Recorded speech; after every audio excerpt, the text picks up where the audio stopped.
Hello दोस्तों, आप सभी का हमारे चैनल पर स्वागत है। दोस्तों, आज की वीडियो आप सारे लोगों के लिए बहुत ही इम्पोर्टेंट होने वाली है, क्योंकि इस वीडियो में हम कवर करने वाले हैं एक्सेल का एक सबसे इम्पोर्टेंट और पावरफुल टॉपिक, जिसका नाम है स्टॉक एंट्री। स्टॉक एंट्री उन सारे कैंडिडेट्स के लिए या फिर उन सारे एम्प्लॉयज़ के लिए इम्पॉर्टेंट होता है जो किसी गोडाउन्स के अंदर, किसी कंपनी के अंदर या फिर किसी शॉप के अंदर स्टॉक से रिलेटेड एंट्रीज करते हैं, उसे मेंटेन करते हैं। तो ये वीडियो उनके लिए बहुत इंपॉर्टेंट होने वाली है। चलिए वीडियो शुरू करते हैं। सबसे पहले आ जाते हैं सिस्टम पे। सिस्टम पे आने के बाद टेबल को समझने की कोशिश करेंगे और कहाँ पे किस तरीके के फंक्शंस लगाने हैं, कहाँ पे क्या फार्मूला यूज़ करना है, इसको ईजिली समझने की कोशिश करेंगे। सबसे पहले टेबल पे देखेंगे तो सबसे पहले हमने सीरियल नंबर रखा हुआ है। उसके बाद है सेल्स ईयर 2024 का। सेल्स मंथ की बात करें तो हम सितंबर मंथ का यहाँ पे सेल्स लिए हुए हैं, और कंपनी की बात करें तो हमने यहाँ पे कंपनी में अलग अलग कंपनी को एक्वायर किया, जैसे HCL का है, Tata, Siyaram, HP, Nokia, Khaitan and other और कंपनियों का डेटा यहाँ पे दिया हुआ है। यहाँ पे प्रोडक्ट की बात करें, कंप्यूटर है, स्टील है, क्लॉथ्स है, oil, mobile, TV, fans and इसके अलावा भी हमने बहुत सारे यहाँ पे प्रोडक्ट लिए हुए हैं। समझने के लिए यहाँ से कस्टमर पे आप आएंगे तो आप देखेंगे कस्टमर के हिस्से पे हमारे पास रिटेलर, एक्सपोर्टर और होलसेलर है। अब यहाँ पे ज़रा ध्यान दीजिए, हमारे पास customer type drop down list में बनाया गया है, जैसे कि होलसेलर है या फिर आपका जो कस्टमर है वो कोई रिटेलर है या फिर कोई एक्सपोर्टर है। इसी तरीके से अगर आप स्टेट पे आएंगे तो स्टेट को भी हमने ड्रॉप डाउन में लिया है। हमने फिलहाल 4 स्टेट को यहाँ पे कवर किया है। आपके साथ में अदर स्टेट हो सकते हैं, तो आप उस हिसाब से अपना टेबल बनाइएगा। हमने महाराष्ट्र, यूपी, दिल्ली एंड पंजाब को इंक्लूड किया हुआ है। इसके बाद आता है यूनिट। यूनिट में हमें ये देखना होता है कि कौन सा सामान किस तरीके से बेचा या ख़रीदा जा रहा है। क्या वो सामान केजी में है, पीसेस में है, डजन्स में है, मीटर्स में है, लीटर्स में है। वहाँ पे आपको उस हिसाब से यूनिट सेट करनी होती है। अगला हिस्सा है क्वांटिटी, कितनी क्वांटिटी में वो बेचा या ख़रीदा गया है। इसके बाद उसका रेट यहाँ पे दिया गया है और इस रेट के हिसाब से हमें आगे कैलकुलेशन करना है। तो अब हमें यहाँ पे एक छोटा सा कैलकुलेशन करना है। वो कैलकुलेशन क्या है वो देखते हैं। सबसे पहले यहाँ पे हमें निकालना है अमाउंट, यानी जो भी हमने यहाँ पे HCL का कंप्यूटर बेचा है एक एक्सपोर्टर को, उसका टोटल अमाउंट कितना हो रहा है। तो उसके लिए यहाँ पे हमें कैलकुलेशन करनी है। कैसे करेंगे तो इसके लिए लगाएंगे equal to quantity into rate. Quantity into rate करने से आपका टोटल अमाउंट आ जाएगा। वो एक बार और देखते हैं, equal to quantity into rate और फिर कर देंगे एंटर। इस तरीके से आप इसे ड्रैग कर सकते हैं नीचे की तरफ। सेलेक्ट करिए दोनों को, यहाँ पे आप आइए, जहाँ पे प्लस साइन बन रहा है कॉर्नर पे, और यहाँ से आपको लेफ्ट होल्ड करके माउस का नीचे की तरफ ड्रैग कर देना है। बाकी सारा कैलकुलेशन ऑटोमेटिक हो जाएगा। अब अगले हिस्से पे आपके पास GST का पार्ट इंक्लूड हो रहा है। GST को समझने के लिए हमने यहाँ पे एक टेबल बनाया हुआ है ताकि आप इजीली GST को समझ सकें। GST का पूरा नाम होता है गुड्स एंड सर्विसेज टैक्स। एक ऐसा टैक्स जो किसी गुड्स पर या सर्विस पे लगता है। कब लगता है? जब उसे खरीदते या बेचते हैं। GST 3 भागों में बटा हुआ है, CGST, SGST और IGST। CGST और SGST जब हम कोई भी सामान किसी एक ही स्टेट में रहकर ख़रीदते या बेचते हैं तो वहाँ पे हमारा CGST और SGST एप्लीकेबल होता है। जैसे अभी हम महाराष्ट्र में रहते हैं और अपने गुड्स को महाराष्ट्र के अंदर ही बेच रहे हैं या सर्विसेज को महाराष्ट्र के अंदर ही बेच रहे हैं या ख़रीद रहे हैं, तो उस केस में हमारा CGST और SGST लगेगा। जो भी यहाँ पे GST रेट रहेगा उसका 50% ये और 50% ये हो जाएगा। इसी तरीके से अगर आप कोई सामान किसी दूसरे स्टेट से ख़रीदते या बेचते हैं तो वहाँ पे आपको IGST लगेगा। एग्जाम्पल के तौर पे हम रहते हैं महाराष्ट्र में और हमने बेचा गुजरात को या दिल्ली को, तो वहाँ पे हमारा IGST एप्लीकेबल होगा। तो स्टेट बेस को हमें ध्यान में रखना है और उसी हिसाब से यहाँ पे कैलकुलेशन करनी है। अब कैलकुलेशन करने के लिए सबसे पहले हम उसी को फॉलो करेंगे कि अगर स्टेट महाराष्ट्र है तो CGST और SGST लगना चाहिए। अगर स्टेट महाराष्ट्र के अलावा है तो यहाँ पे IGST लगना चाहिए। तो यहाँ पे लिखेंगे equal to if, bracket open करेंगे, किसको चेक करना है? स्टेट को। तो स्टेट पे क्लिक करेंगे। अगर स्टेट इक्वल टू महाराष्ट्र है देन जो भी हमारा टोटल अमाउंट आ रहा है, ये अमाउंट इस पे 9% का CGST लग जाएगा। और अगर ऐसा नहीं है तो वहाँ पे हम 0% शो कर देंगे। एक बार फंक्शन को समझने की कोशिश करते हैं कि अगर स्टेट वाला कॉलम महाराष्ट्र के बराबर हुआ तो जो भी टोटल है उसका 9% CGST निकल जाएगा। लेकिन अगर यहाँ पे स्टेट महाराष्ट्र नहीं है तो CGST के अंदर फिलहाल 0 दिखाएगा। एंटर करके देखते हैं। यहाँ पे आप देख सकते हैं अमाउंट आया है 6750। क्यों? क्योंकि हमारा जो स्टेट है वो महाराष्ट्र है, राइट। इसी तरीके से अगले हिस्से पे भी कैलकुलेशन करना है। यहाँ पे भी कैसे काम करेगा उसको भी समझते हैं कि अगर हमारा स्टेट, तो यहाँ पे टाइप करेंगे equal to if, bracket open करेंगे, स्टेट पे आएंगे। स्टेट अगर ये वाला सेल बराबर हुआ महाराष्ट्र के तो जो भी हमारा टोटल अमाउंट है उस टोटल अमाउंट पे 9% का SGST लगेगा। अगर वो महाराष्ट्र के अलावा कुछ भी है तो हमारे इस सेल में फ़िलहाल 0 शो करे। एंटर करके देखिए और थोड़ा सा इसको इंक्रीज़ कर दीजिए साइज़ को, 6750।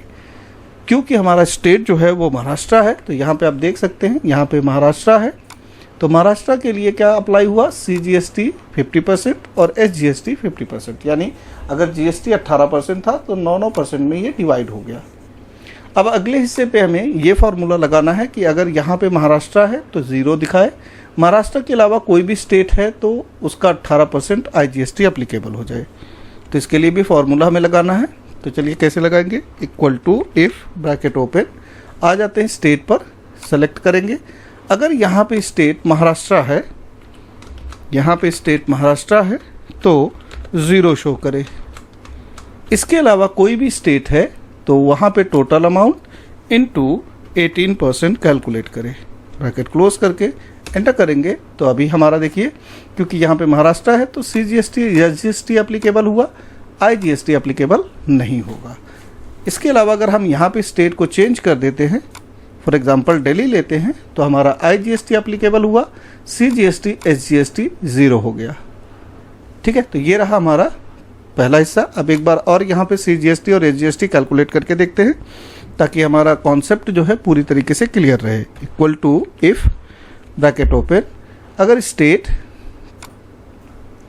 बराबर है महाराष्ट्र के तो जो भी हमारे पास टोटल अमाउंट आ रहा है उस टोटल अमाउंट का 9% CGST निकल जाए, अदरवाइज 0 शो करे। ब्रैकेट क्लोज करके एंटर। इसी तरीके से यहाँ पे आएंगे कि इफ़ हमारा जो स्टेट है अगर महाराष्ट्र है तो जो भी हमारा टोटल अमाउंट है उस टोटल अमाउंट का 9% SGST आ जाए और इसके अलावा कुछ भी है तो 0 दिखा दे। सेम चीज़ को यहाँ पे अप्लाई करेंगे, इक्वल टू इफ़ अगर यहाँ पे महाराष्ट्र है स्टेट में बराबर महाराष्ट्र के तो 0 दिखाए, अदरवाइज जो भी अमाउंट हमारे पास आया हुआ है उस अमाउंट का 18% डायरेक्टली कैलकुलेट करें। ब्रैकेट क्लोज और एंटर। अब इन्हें हम सेलेक्ट करके ड्रैग कर सकते हैं।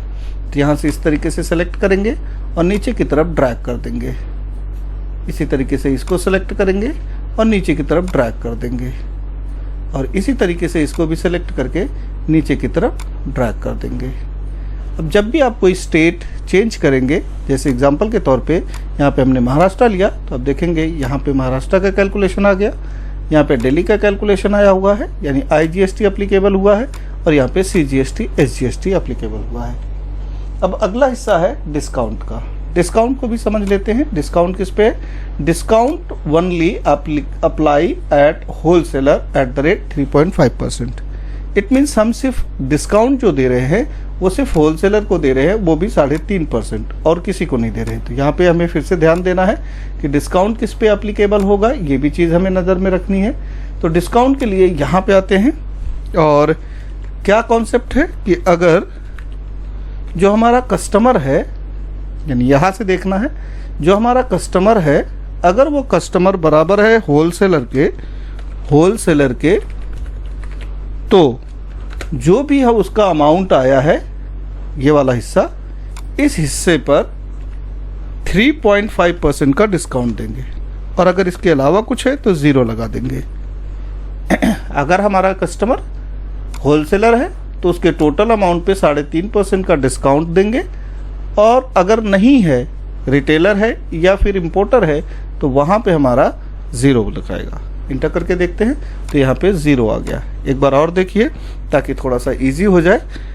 अगर जो कस्टमर टाइप है ये बराबर है हमारे होलसेलर के, तो जितना भी अमाउंट उसका आ रहा है, यहाँ पे देखिए जितना भी अमाउंट है उसका 3.5% डिस्काउंट कटेगा, और अगर ऐसा नहीं है तो 0 दिखा दे।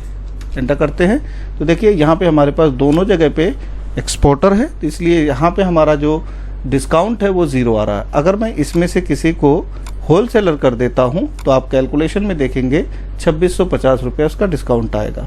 अब यहाँ पे हमें जीएसटी का अमाउंट दिखाना है, तो इक्वल टू सम लिखेंगे, ब्रैकेट ओपन, और इन तीनों को एक साथ में सेलेक्ट कर लेंगे, CGST, SGST और IGST। इस तरीके से तीनों को हम सम कर लेंगे। इससे क्या होगा कि जीएसटी का टोटल पार्ट यहाँ पे कैलकुलेट होके आ जाएगा। तो हमारे पास जीएसटी का टोटल पार्ट यहाँ पे कैलकुलेट होके आ चुका है। यहाँ देखिए इसी तरीके से दूसरा वाला है, equal to sum, bracket open, GST के पार्ट में CGST, SGST और IGST तीनों को कलेक्ट करके यहाँ पे सम कर दीजिए, तो आपको जीएसटी का पार्ट एक साथ में आ जाएगा। अब इसे सेलेक्ट करके नीचे की तरफ ड्रैग कर लेंगे। अगले हिस्से पे हमारा डिस्काउंट वाला हिस्सा भी हम ड्रैग कर लेते हैं ताकि हमारा परफेक्ट कैलकुलेशन आए। अब अगले हिस्से पे हमें दिखाना है टोटल अमाउंट। तो टोटल अमाउंट में हमारा जो डिस्काउंट वाला अमाउंट है उसे माइनस करके देना है, तो इक्वल टू, और ये वाला पैसा उसमें ऐड करना है। तो यहाँ पे हमारा amount plus GST minus discount. दोबारा एक बार समझते हैं क्या हो रहा है। जो भी हमारा अमाउंट है उस अमाउंट में जीएसटी का पार्ट ऐड हो जाएगा और डिस्काउंट का पार्ट माइनस हो जाएगा, अगर वो अवेलेबल है तो। एंटर करके देखते हैं तो यहाँ पे हमारा जो टोटल अमाउंट था 75,000 था, उसमें 13,500 हमारा जीएसटी का आया, तो 88,875 हुआ, और उसमें से 2650 रुपया यानी 2,650 रुपया डिडक्ट हो गया, और यहाँ पे हमारा पास जो नेट अमाउंट बचा वो 85,775 है।